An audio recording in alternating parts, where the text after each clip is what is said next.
Hello' everyone, আজি হৈ গ'ল আমাৰ হস্পিটেলৰ 5 ডে। এতিয়া ভণ্টি শুই আছে, এইফালে আলি আৰু আমদো শুই আছে। মই মইনাটোলৈ বহি আছিলোঁ। তাৰপৰা এতিয়া চিষ্টাৰ আহিলে, ভণ্টি উঠিলে, ফ্ৰেছ হ'ল তাই।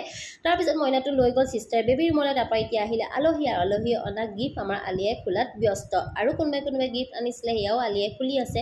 তাই যে পুৰা ফূৰ্তি লাগি আছে গিফ্টখিনি খুলিবলৈ পায়। কিন্তু তাইৰ মনতো আৰু এটা দুখ আছে দেই, সেয়া বাৰু কৈ আছোঁ। তাৰপিছত এয়া আহিলোঁ আমি ফুচকা খাবৰ কাৰণে। আলিয়ে যে ফুচকা খাই বহুত ভাল পায়, তাইক সেইকাৰণে লৈ আহিলোঁ ফুচকা খাবলৈ, কাৰণ কাইলৈ আমি ঘৰলৈ যামগৈ। আৰু এতিয়া ভণ্টি বহি আছে, আৰু আলিয়ে এতিয়া খুলি আছে কাঁহৰ বাচন। আৰু এতিয়া আলিয়াক মই লৈ আহিলোঁ বিশাললৈ। তাই কি দুখ জানেনে?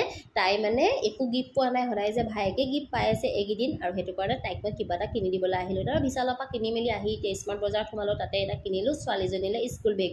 আৰু আলিয়াক মই এটা ছাতি আৰু এটা ফ্ৰক কিনি দিলোঁ। ছাতিটো তাই লৈ গৈ আছে হস্পিটেললৈ, কাৰণ বৰষুণ নাই যিটো তাই ছাতিটো কি ফূৰ্তিত লৈ গৈছে, সৰু ছোৱালী যে সেইবিলাকে ফূৰ্তি। তাৰপৰা এতিয়া আহি মই মইনাটো আকৌ কোচত লৈ আছোঁ। আৰু মোক যে বৰ বেয়া লাগি আছে, কাইলৈ যে তাক মই এৰি থৈ